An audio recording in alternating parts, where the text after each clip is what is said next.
Thanks for joining me on another edition of Real Money Stories. I can't believe I've done nearly 100 of these interviews, and I am saving the best for last. I've got today's guest is not just a legend, he's a legend almost in waiting, I would say, because he's so young, he's very successful in, we can all define success in different ways, but he is successful financially and as a business person. He's got multiple business interests, and you know what? He's brilliant explaining stuff, and he's great on YouTube. He's got a massive following. You're going to love this guy. If you aren't following this guy by the end of by the end of this interview, you will be following him. And I am talking about a really, really inspirational leading light who you're going to want to follow, Jamie York. Wow, I'll tell you what, it's all downhill. It's all downhill from that introduction, because that is a lot to live up to. Yeah. Well, do you know what? I always say, I'm 52 and you are, believe it or not, you were not, well, he looks younger when you see him, 29, right? Now, when I was 29, Jamie, I wish I was 10% of the person you are now. I seriously mean that, because you are rocking it on many levels. Do you want to just explain to everyone kind of what you do, what your current activities are, and then we'll go into some of the backstory and some of the little ideas and thoughts? Yeah, sure. Well, first of all, genuinely, thank you for that introduction. That was a really nice intro, and hopefully I live up to it as well. So yeah, my name's Jamie York. I've been investing in property now for, I say, a decade, really. I bought my first buy-to-let property when I was 19, screwed everything up, and then really got started about 7 years ago. People say I'm a bit of an old head on young shoulders. Hopefully they mean that as a compliment. But fast forward to today, I've got a few different businesses, mostly and predominantly around property investment. So I've got a portfolio that I build up. I've got developments that I do on a relatively small scale, I would say. And I've got a trading business, deal packaging business. And then outside of that, everything kind of stems from that as my core businesses. So then I've got an education business where it says what it isn't in. I educate people on what I've done to make money originally. And that makes money, obviously. And it's pretty cool helping people do that. So it's a bit of a social enterprise, but also makes money. And then I've got a money lending business and a few different things. So I lend people money to help build their businesses. Typically, I help people in the first couple of years of their business, whether that's property or startups or some tech companies, and help them scale up. And then I've got a few different bits, some fitness companies and stuff like that. But I'd say the core of what I do all stems from property at its core, educating people within that. And then the money I make from both of those, I then invest into obviously my own portfolios and other people to help them scale their businesses. Fantastic. And why I was keen to get you on, Jamie, is because, as you know, I'm really into people's mindset, being a victor, not a victim. It doesn't matter where you're coming from, it's where you're going to. And it's, there's plenty of abundance, but there's limited time. So, these are themes that I'm very passionate about. That's why I wanted you on, because you're quite a young guy. And it's not to say that everyone has to be like you or that money's the definition, but I just wanted to really take people back and give them some inspiration. So just give me a little bit of an idea of where the multimillionaire in thought came from. What sort of upbringing did you have? Was it tough? Was it opulent? Was it somewhere in between? I don't know. It's really weird, because obviously when you're in the life, I don't think you really think like, I had a tough life, but then people that have known me and be like, you've had it rough, haven't you, Jamie? And I'm just like, have I? I don't really know. So tough from what angles? I mean, the area that I say to Dan, like he thinks like, people say, are you growing a beard, Jamie? It's like, no, I've been so busy. I just haven't shaved for a couple of weeks, but like, I've got a couple of scars. You can't really see it that far, but you can see a couple of scars. And like under there, I've got a cut there. And it's where I was sort of cut a few times when I was younger and things like that. And so the surrounding that I was brought up with, like, that wasn't normal, but it was almost like it's not that big of a deal. Don't worry about it. It wasn't like my throat was slit or anything like that. So I had a bit of a rough area upbringing, but was it tough? No, I loved my life growing up. Like, one thing I had is a lot of love and support from my mum, and I maybe didn't value it as much as I should have when I was younger. But what I've realized a lot that really hurts entrepreneurs is either their partners or their parents, if they're younger, not really believing in their goals. Whereas with my mom, genuinely, when I was 16, I could have gone to her, I'm going to go on the moon one day. And she wouldn't mean it in a condescending way at all. She would go, amazing, how are you going to do it? And because she just believes in me so much. And I realize now that gave me a lot of confidence to be who I am and sort of take risks and things like that. Financially, it was tough.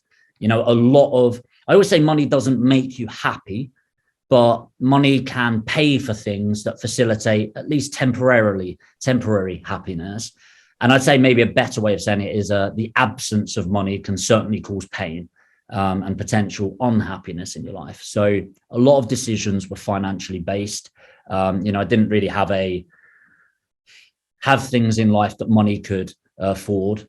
And then obviously, like, I had a bit of family issues growing up. My dad died when I was 13, and obviously I say that nonchalantly, and you know, that was hard. You know, at 13 you're trying to work out what the hell's going on in life anyway, without the shitstorm of something like that happening.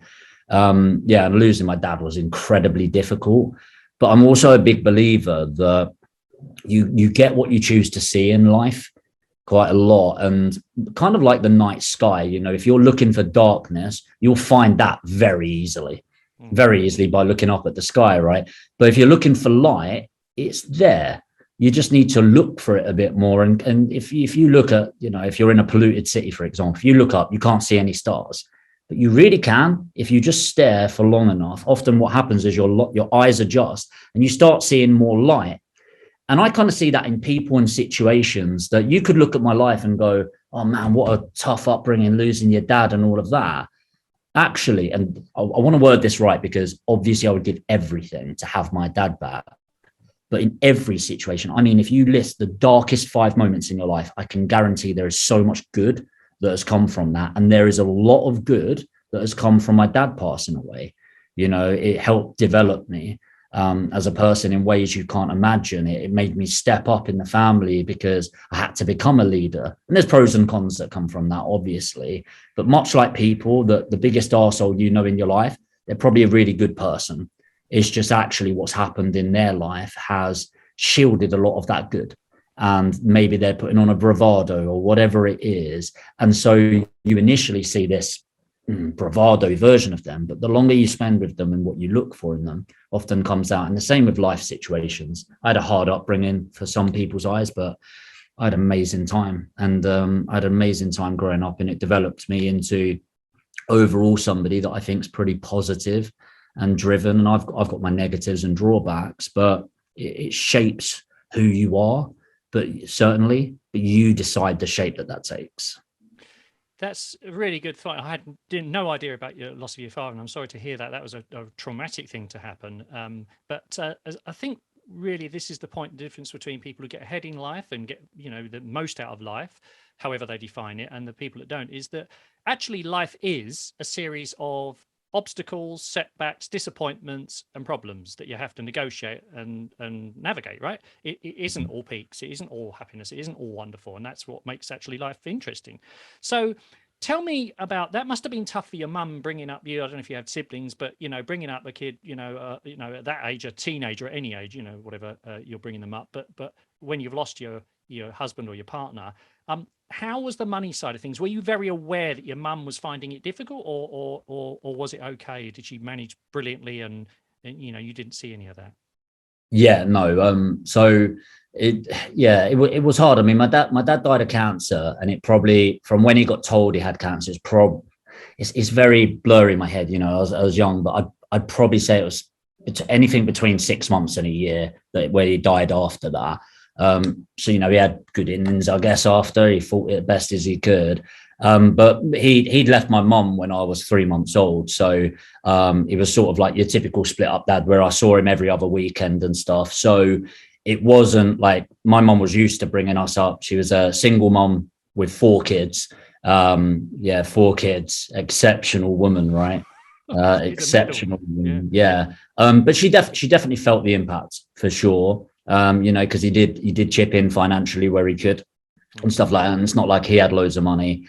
And yeah, it was very difficult. And it's weird as a kid, like we weren't the best kids. I mean, me and my brother, we fought all the time. We were little shits. If I'm honest, my poor mum. Honestly, what an incredible woman. But sometimes there was one memory that I had, and we knew money was low. You know, she thought she hid it, but like you'd hear her crying in the room, and you'd see the odd overdue bill lying around and things like that. You know, we weren't idiots. And I remember one time we always moaned at dinner. Like honestly, the poor woman would cook like great meals and be like, "Oh, I don't like it. I didn't want," you know, little brats. And there was one time, like it must have been like Asda price couscous or something, and it was vile, like it was disgusting. And I just remember being sat around the table and my mum went, "I'm really sorry about dinner tonight. We're just going to struggle for the rest of the week, but we'll have a bit more money next week and we'll be fine." And all of us, we ate it and it was like, "Oh, mum, this is lovely." Like, honestly, it was like eating tar. It was fine. It was terrible. And I just remember literally all of us were eating it, and we didn't say anything to each other. I was like, "Oh, can we have this again tomorrow? This is really lovely." And we must have been like 14. I don't know. I was 14. And my mum just burst out in tears because it was like a real thing. And so, yeah, it was really hard. But do you know, often like situations like that, they have the ability to break you or bring you together. Kind of what I imagine if somebody's financially secure and then they lose it in a marriage. Often you see the marriage either break down or you find out you're never breaking those two apart, because it really brings people together. And so, yeah, we definitely noticed it. It was difficult, but life has to be like that. Dr. Who was it? John D. Martini. He says the idea of pure happiness and just peaks, that would be a horrible existence, because how can you understand happiness if you don't understand sadness? How do you know what success is if you haven't felt a loss? And I think that's really true. And it is your choice and it is your mindset. And I know that's sort of a theme that we're going on here. And a really big thing that I'd encourage is you can see all of those things happening to you, or you can see all of those things happening for you. And I truly believe it's happened for me in life. And it's just opened up opportunities that you never thought were possible. But when you start looking at a situation, and by the way, have your sulk, have your cry, like have your little moments, you know, feel the grief because it's real. And then look at it and go, what opportunities are these revealing for me? Because there's a lot. There's a lot. And yeah, it was tough and it was obvious to us. And again, we chose to let that shape us into growing up and trying to contribute back to what my mum contributed to us. That's interesting. So that was a lovely story, even if at the time, I think as teenagers, that we need a series of those stories. So if you're someone who's listening who's got teenagers, or you are a teenager, or you've got grandchildren, teenagers, just remember that they are looking for stories. They are looking for opportunities. They're looking for experiences to teach them values and principles and stuff. So that's interesting. Now, you went to uni, didn't you? Was it you did sports science or something? Is that right? No, I did business and finance at uni. Oh, okay. Yeah. But yeah, I went to London. It's a private university called BPP. They're actually a law firm and or a law training company, and it's where people go to study law before they go out there. And then they decided to set up a finance and business university. So yeah, I was studied there. And how did you navigate that then? I mean, because obviously, did you work while you were doing that? Because I mean, student life is a bit difficult, and especially being in London, lots of how can I put it, temptation and an ability to spend money that you don't have on things that you don't really need, right? Yeah, so that you know, so I always worked from a young age, where, you know, as soon as I could, I'd do the paper round. Then I worked fixing mini diggers. I worked at Subway. I worked on a farm. That was hard. I worked 9 p.m. till 6 a.m. and that was in first year of uni. So I'd finish at 6 in the morning, clean up, get the train into London. I was working in Orpington, a company called Watts Farm. And then I'd get the train into London, go to uni, then go back, work in B&Q, and then go back on the farm. And it was 3 days a week where literally you get half an hour sleep in between that routine. And I couldn't keep. Plenty of Red Bull then, yeah. A lot of Red Bull. Or Monster was my go-to drink. Horrible until you realise you've drank so much, your wee changes colour. And it was just like, yeah, this needs to stop. It's not good. What did you learn about yourself doing that? I mean, you did what you had to do, but what did you learn about yourself? And more importantly, your relationship with money, what came out of that? Probably a couple of things, like one thing I realize is you can give so much more than you think. Like, honestly, when you're ready to give up, you've got another 40% in you. Like, you've got so much more to give. And like, it's so much grit. And it's amazing when you've got a focus, how much energy you can have. So, if you feel lazy, I'm not sure that's a bad thing. I'm not sure lazy is a bad thing. I think it's a way of your mind or your brain subconsciously telling you you're doing something you don't enjoy. And that's okay. And then find something you enjoy. And people talk about burnout. I graft. I work hard hours and I get tired every now and then, but I'll still graft because I love what I do. I love what I do. And so that was trying to hustle for an outcome of earning money, which is very different to finding a passion. And money just happens to be a byproduct of the value that you put out into the world. It shifts. And by the way, both are absolutely okay. It's just the first one that I was doing, you have to have an out for it because you can't do that for life. I wanted 15 grand. That was it. And I was grafting. I didn't care what would happen to my body, which in hindsight was stupid. But it was, you need the outcome. And honestly, burn candles at both ends, burn the midnight oil, whatever the term is. Grit, determination, and graft is what you need. By the way, even when you find your passion, people seem to think owning their own business, oh yeah, I want to get out of the 9 to 5. It's like, yeah, well, be prepared for the 5 to 9. Yeah. Because that's the reality of it. Like, people think they're gonna. It's like, do you think you work less hours? Like, I've got a team now, and like, I'll sort of turn it around so you can sort of see the desks and that. And so we've got sort of space for 20 people, and here we've got 16 people. And people think that means that the team out there work for me. I tell you what, actually, I work for them, and they work for our customers. And that's when you're a business owner, you truly get that. And so, yeah, you need to be prepared for that. So I learned about the grit and determination. I also learned that that you need that endpoint, and you need to guide into something you're passionate about.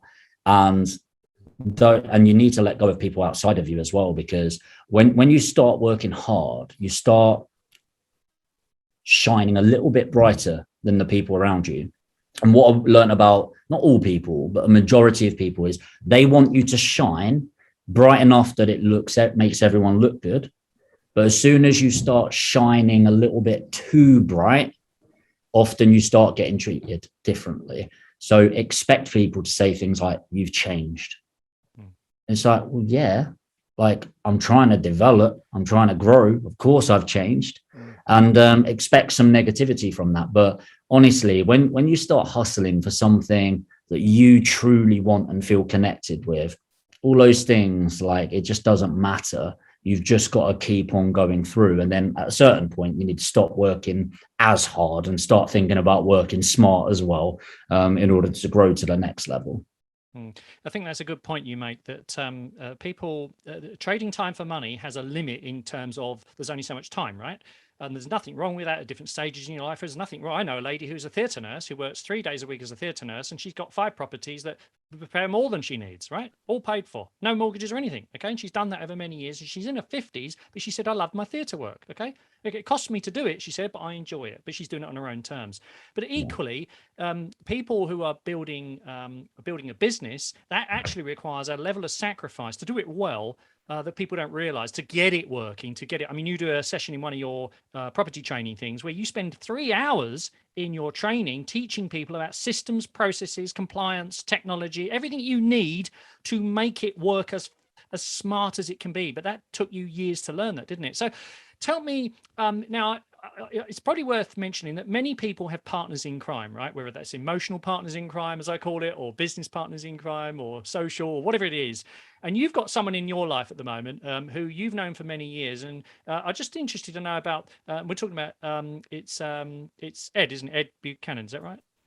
Dan Butler. Sorry, Dan Buchanan, that's right. And you seem to have a very interesting relationship in that you are similar but different. You seem to feed off of each other. Tell me about how you met each other and how that relationship helped you, it seems to me, springboard or accelerate your success.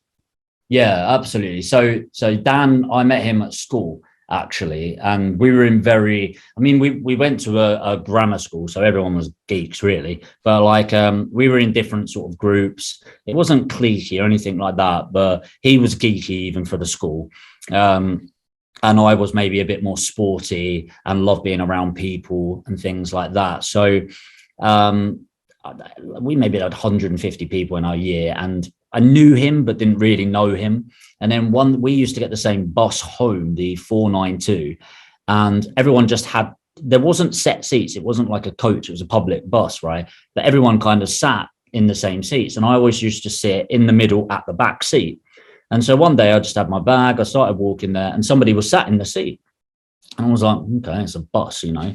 And there's a guy called Jack, and then Dan was sat there. And as I walked up, I don't know why, Dan just turned to this guy, Jack, and was like, you know, that's Jamie's seat. Why are you sat in his seat? Get out of his seat. And I was like, Dan, it's cool, man. Like this is a seat. Like, I'm not precious about it. I was like, are you free? I'll just sit next to you. I was like, oh, I just think that's really disrespectful. And I remember thinking, like, this kid doesn't even know me, but he's backing me up and all that. And I thought, do you know what? Like, that's kind of funny. So I thought, yeah, I'll just sit next to you. And went home, and he was on the stop like 2 after me or something. I was getting up here, out in Sidcup, and just chat with him the whole way. And he's so geeky, so nerdy. But like the thing is, people don't often think of me because I'm a bit like, I love talking with people and all of that. But I'm a massive nerd. I am a massive nerd. And we were talking about all this stuff, and I was like, do you know what? Like, really cool guy. I really like him. And then the next day in school, it was lunchtime. And I just sort of saw him, and he had space near him. I was like, do you mind if I sit with you? And he was like, yeah, all right then. And that was it. We just started chatting. We realized actually we got really close. And just over the years, I think money can buy you a lot of stuff, but it can't buy you loyalty. And Dan's best trait, in my opinion, is loyalty to a fault. And I don't trust people particularly well. I trust but verify, if you like. But when it comes to like that, I trust Dan. I'd happily transfer all of my money in his bank account and feel fully secure about it. It's like it's that level of trust. I won't, but like, but I do genuinely trust him to that level. And then early doors, we were just hustling like anything to make money. We would sell moon dust at some point.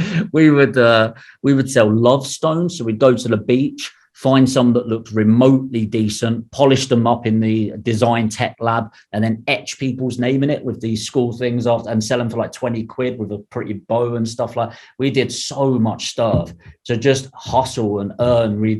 Greg's was nearby. Greg's closed down. So then I'd go to Iceland and get like 5 steak bakes, which were probably rabbit and horse, you know, and then defrost them, cook them, sold them for £1 each, like anything we could. And then as we sort of started developing, we started trading a bit and things like that, tried loads of little hustles, and then we were like, found property, and it was like, yeah, that's it. And then we sort of developed from there, and our relationship over those years just become really, really powerful. And like, we're actually probably more similar backgrounds. So people think I'm the marketing salesperson and he's the tech geek in the background, but realistically it's more like I'm 70% sales and marketing, 30% geek. So a huge part of me is that tech background. Like, I love spreadsheets, I love systems, I love automation. And Dan's probably the counter of that. So he's not pure automation systems, probably like 60-70% that, but also loves marketing and sales in the background. So it's a really nice pairing. And I mean, my recommendation, if people are looking into business partners and things like that, is I think they're incredibly important, and I think they show up in different ways. So a partner in business doesn't need to be somebody that owns 50% of your company. I mean, with myself and Dan, that is exactly what we are, but it doesn't need to be that. I think what you said, emotional partner, I think is a really good way of saying. I've not heard somebody say that before, but it is so important in business, especially, to have an emotional partner, because honestly, there's as many downs as ups, and the downs consume you more than the ups. It's the downside of an entrepreneur, if you like when you lose something, you feel it. When you win something, you kind of like, cool, on to the next. Yeah. Okay, next one. You know, and you don't celebrate it as much as you pay attention to the downside sometimes. And so having that emotional partner is really good. And I'd say my recommendation about business partner is don't have a business partner just because you can't afford to hire somebody. And a lot of people do that early doors where they jump into a business partnership with no clear idea of what roles and responsibilities there's going to be, what their key result areas are going to be, how many hours they're going to put in, what their long-term visions are. And honestly, me and Dan becoming business partners early doors was actually stupid.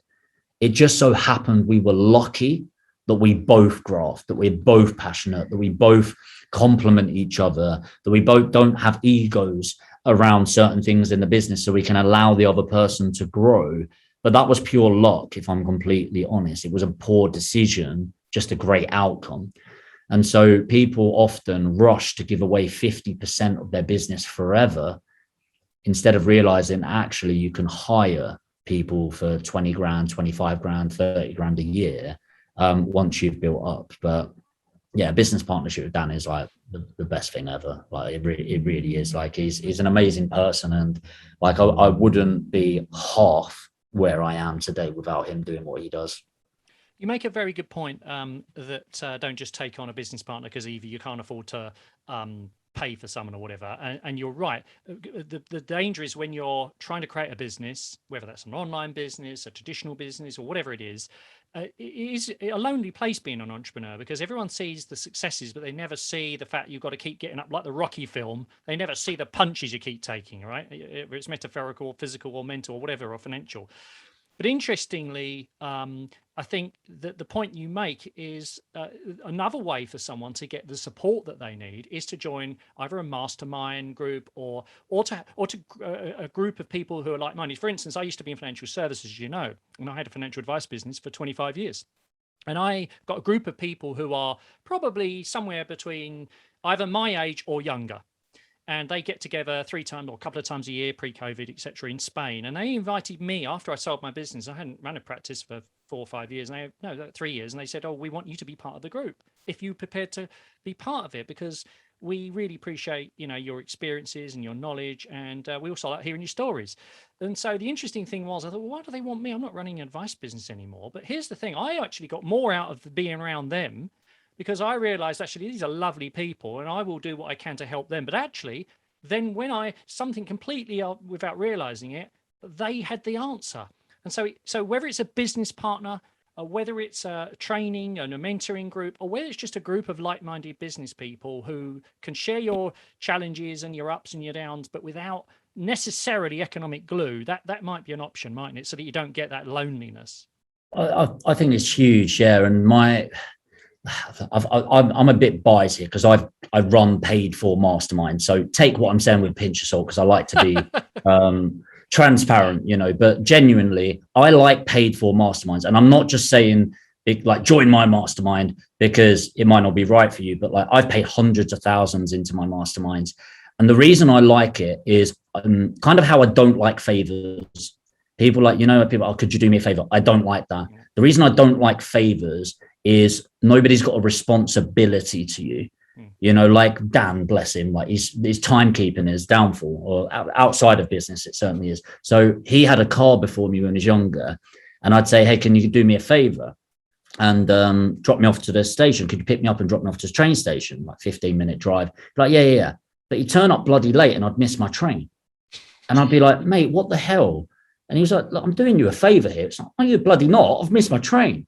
But it's true. He was doing me a favor. So he's got no accountability or responsibility. Whereas if I pay a taxi driver to get me to the station on time, I can say, look, I'm not being funny. Give me a refund. Not that I would, but, you know, like it's that sort of accountability. And the same with most mastermind groups is people often, when you get something for free, you value it as such. And so when you get something for free, it's very hard to value the true payback from it. So paid for masterminds, for most people, I find you value something a lot more when you hurt getting access to it. If you are doing unpaid masterminds, I think they're incredible too. Just make sure it's not the blind leading the blind. And you see it a lot in the property world. They go, oh, we'll just create our own mastermind. So that's great. That's amazing for motivation and that. But if you're hoping to grow as an individual, you're often around the same level or lower.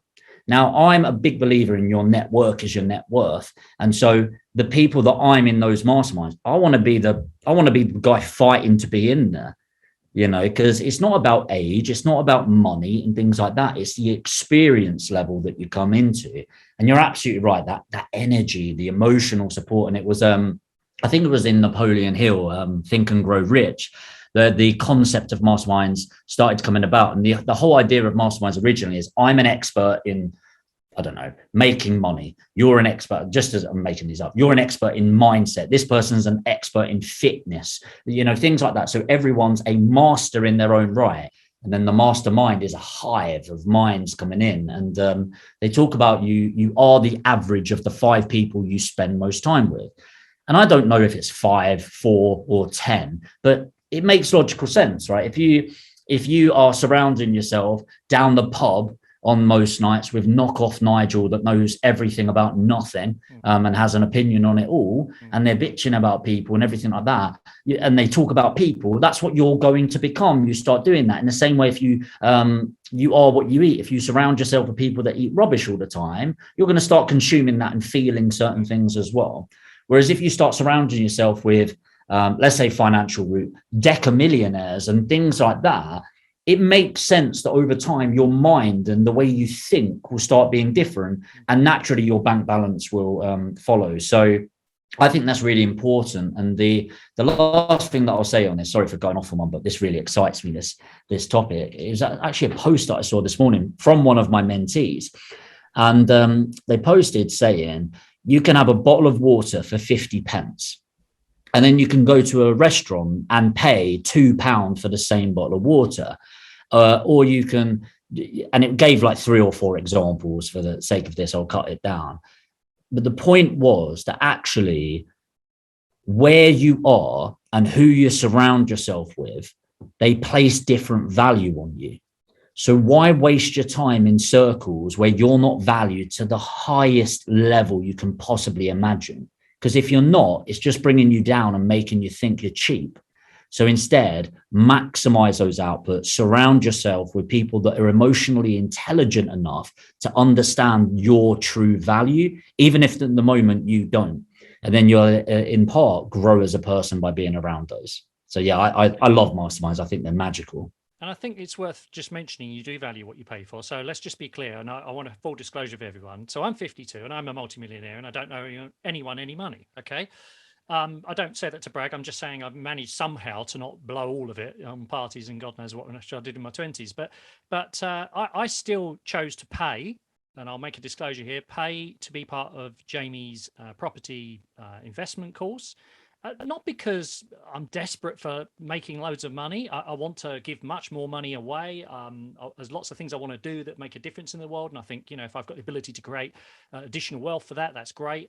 But actually, I'm fascinated by property because although I own several properties, I'm not a trader, and I've never really done it in the way I've made money in other ways through other forms. And I can talk to you about fintech till we're blue in the face. But why would I choose to invest with a guy who's 23 years younger than me?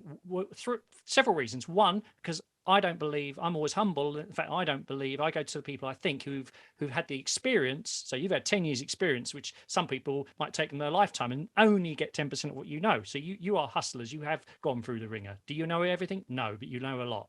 Secondly, I'm fascinated by the subject. And I believe that you were your organization, because there's several of you who deliver it as well as you, isn't there, were right, because you built a lot of trust through your YouTube channel. And if you're in any doubt, go and check Jamie's YouTube channel, Jamie York. We'll have the link in the show notes, but go and check it out. He gives so much value and he builds a trusting relationship with you, and he's giving lots of value. And then he'll do free webinars, and says right at the beginning, I'm going to sell something to you at the end of this. So if you don't like the idea of that, perhaps clear off, right? You think, okay, it's a bit like the timeshare thing, I suppose. But I've been around a long time, and I would sit there, believe it or not, for 3 hours and listen to this webinar and be fully engaged with it. And then I think, well, I know what's going to happen. I know the pricing point, how it's going to happen. It's all this value, build a value, and then, by the way, a lower off. That's fine, because that's just making it easy for people to buy.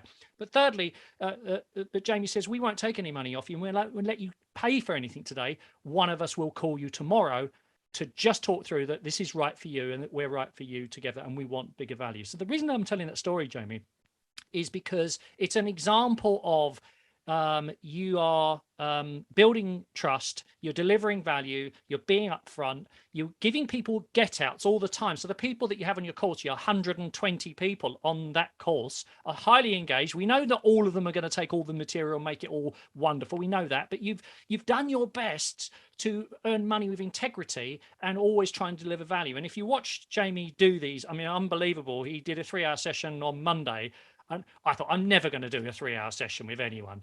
And I was still there at the end of 3 hours.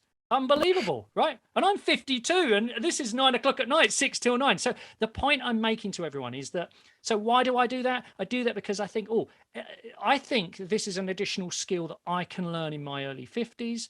I'm past the survival mode. This is now about really making a difference. This is about legacy. This is about adding value. This is about doing stuff that matters. So I just want to share that, Jamie, because I think it's important for people to hear that you are a young person, right? You are taking money off of me. Now, I could be you could have indoctrinated me and I could be a complete idiot, right? But I was intrigued because I thought the price this guy's charging, right? I cannot afford, my time is valuable. I thought, the least that's going to happen, and you give a money back guarantee, the least that's going to happen is I'm going to learn some interesting stuff that I didn't know, and it's several £1,000s of money, which it was not a huge amount of money in my world. No downside, only upside. So I just thought I'd share that with you. I just wonder what your thoughts are, because you were probably a bit surprised when you spoke to me on the phone, weren't you? I was, yeah. I was actually like, oh wow! Like, I mean, I love people. I love people, and even now, like, I love your energy. Like, you're so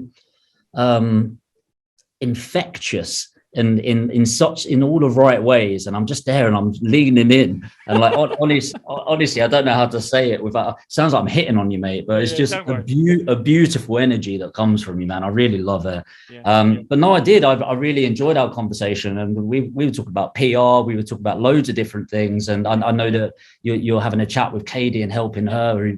For those that don't know, she works with me, and she's looking to go down that route. So thank you so much for that.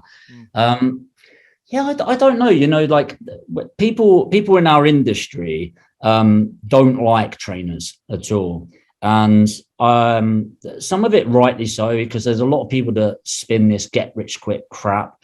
And a lot of people in the training world maybe train and make most of their money from training because it's an easy game to make the money, and maybe don't give the value in things. And it's all these quick sales and those free webinars that I've been on. It's just a big pitch. And I just thought, well, there's two ways of selling somebody onto something. There's either something called gap selling, which is essentially sell the sizzle, not the steak, which is basically get people excited. This is what you can do. This is what you can do. How much money you can make. And if you want to learn how, buy my course. That's one way of doing it. Nothing wrong with that, by the way. It just, it doesn't sit well with me. Like, that doesn't mean my version of integrity is right. Okay. There's nothing wrong with it, in my opinion. It's just doesn't sit well with me. Or I thought, well, hold on. What if you gave such a huge amount of value for free? People have this mindset, because I got advised against it. They were like, if you give away so much for free, why would somebody pay you for your information? It's like, I see 3 levels of education: information, accountability, access. And people pay for different levels, right? So, being completely upfront, I do the YouTube, and we've done 150 something videos now. And actually, the reason I look down there is I just got a message through from Alex. This very second, we've just hit 40,000 subscribers. Amazing, well done. On YouTube. Well deserved. Great effort. It didn't happen overnight, though, did it? It was a lot of work. No, it's it's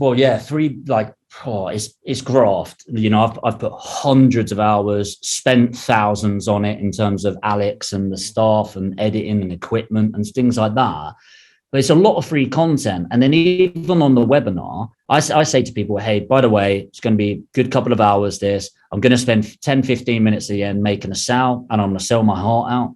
You can put your wallets away. We can just have a chat if you want to talk about it. But I just want to give value. And like, I don't know how many webinars you've been on, Jason, but like, I really do, over that first hour and a half, just try to focus on the value, no pitch and anything. And then even as I'm going into my sale, I say, hey, by the way, I'm about to sell something now. If you came here for the free stuff, hope you had a good time. For those of you, are you cool if I sell something? And people are like, yeah. So it's just like, I know that all the way through, and on EPTA, the Elite Property Trading Academy that you're on, I'm going to absolutely give everything, and we bleed, and you'll probably figure that out, and you're only at the end of week one. We're in every single day. My task after this is to spend a good couple of hours in the group to answer questions, add more value, all of that. And this is the accountability and information stage. And then at the end of this, I am going to say, by the way, if you want to spend a year with me, you can have access to me one-to-one, all of that. And there's going to be a higher price for that. But my aim is that you don't actually need me. And so the people that end up investing is because they got so much value from this stage that they go, imagine if I spent a year with this guy. That's my aim. And a load of people will, and a load of people won't. And I just like doing business that way. Yeah, it's great energy. But I just want to explore before we sort of wind things up a bit, because I know we could speak for hours and hours, and you've got to get off. Yeah, I get that feeling. But I'm just interested about how your relationship with money has evolved, because you are earning good money now, and you've got multiple streams of income. Excuse me. You've built some wealth. I know the interesting thing you said, which I always agree with everyone. If you're doing well, you should always be running out of money. Right, because money just sitting in a bank account. I had this problem. I had at one stage built quite a lot of cash, and I thought, oh, I've hit the big time. But actually, it's no good if it's not working. And Grant Cardone says the same thing. You've got to be constantly running out of money, in the sense that gives you that next move on. How can I hustle? What's the next thing? Is it working productively? I'm just interested in how you've changed, because you should change, because you're evolving as a human being, and how your relationship with money has changed, and how you think about what is true wealth. Oh, that's a deep question. What is true wealth? I think you have to divide that, and I'll maybe go into that. So my relationship with money has definitely changed. I've always been fascinated by it, always as a kid. For my 13th, it's really weird. So my dad always used to give me 50 quid. And then when I was 13, you got 100 quid off my dad. And it was wow. And for some reason, I wanted it in pound coins. And he was like, why do you want it in pound coins? And I was like, because I can visualize a shoebox full of pound coins and it will look like a treasure chest. And he went, all right. So he got me a shoebox and he gave me 100 quid. Turns out it didn't fill it up, but it was like one layer. Covered the bottom. Yeah, covered the bottom just about. You do. Yeah, that was unbelievable. But he did. And actually he bought me this big Coke bottle. Like it was like a meter high Coke bottle glass. And he said, put it in there. And it was like that at the bottom. And he went, fill it up. And it was like, right, cool. So I was obsessed with accumulating wealth at that point. And, that's why I had all these jobs growing up. And when I was 16, I was earning like 500 quid a week from the jobs grafted. And honestly, I've never felt so rich.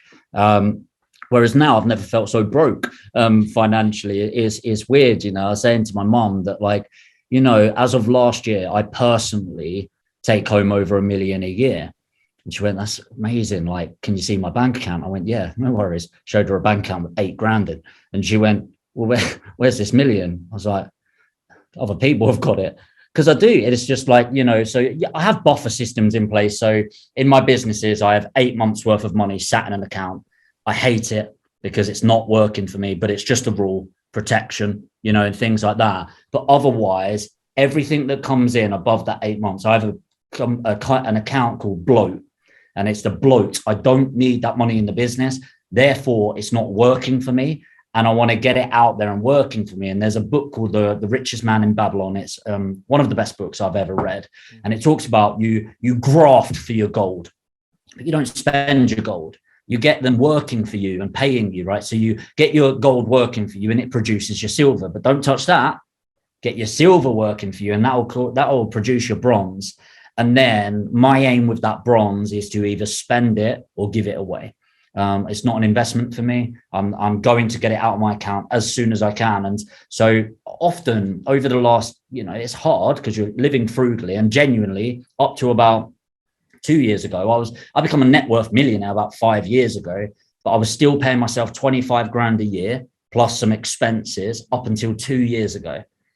Now, because of that compound effect, it grows and grows and grows. Now I pay myself whatever I want. I'll live how I want. And then the rest is, as you know, a lot of charity focus for me. And we spoke a little bit about that because obviously you're very focused on that with the schools. So my relationship with money has really gone from a place of scarcity where I was like a squirrel. I need to store it for winter. And now it's just, if I needed another 100 grand by tonight, I'd find it.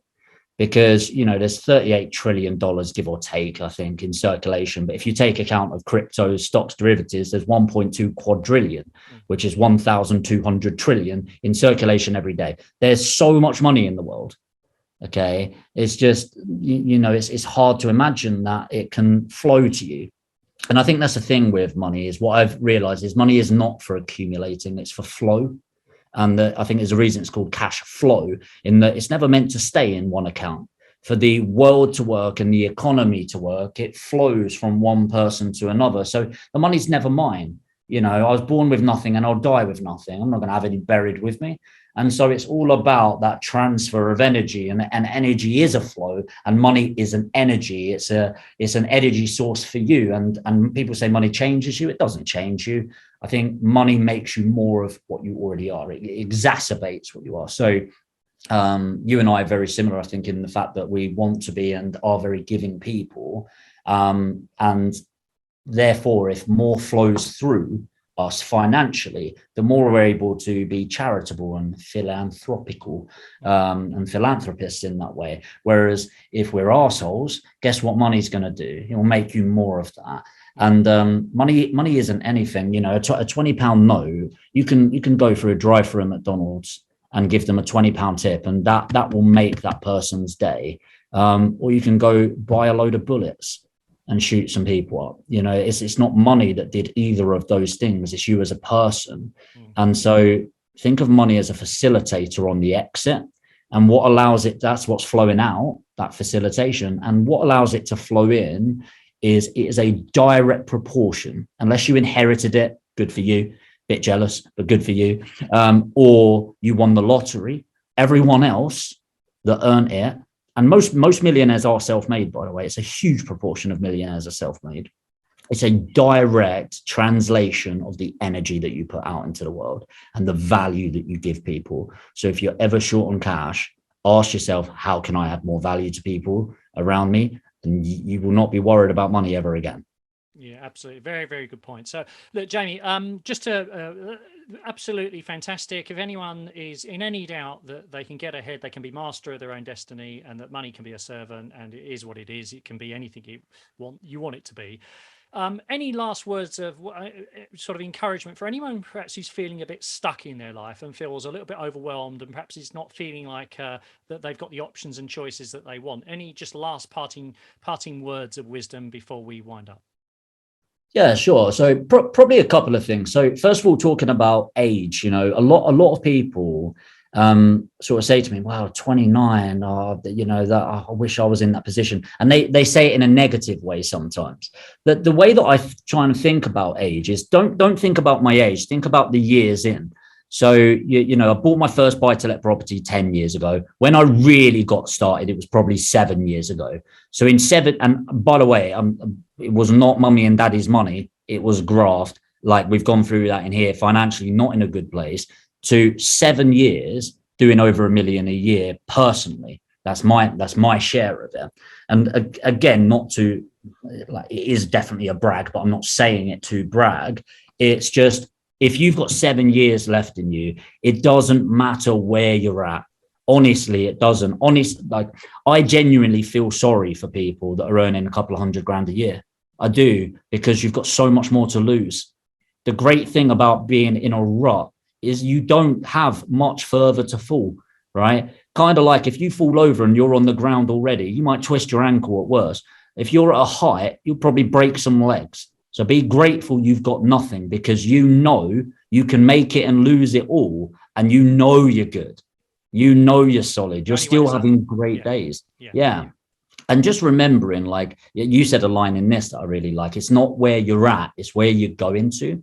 That I think is really powerful. And you need something to anchor you forward and push forward.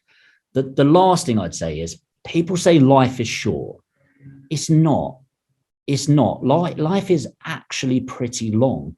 And so it's okay to go take a bit of pressure off yourself. You know, people say, like, enjoy the journey, not the destination. I know it sounds really cringy, but seriously, when you hit whatever target you've got, you are going to be underwhelmed.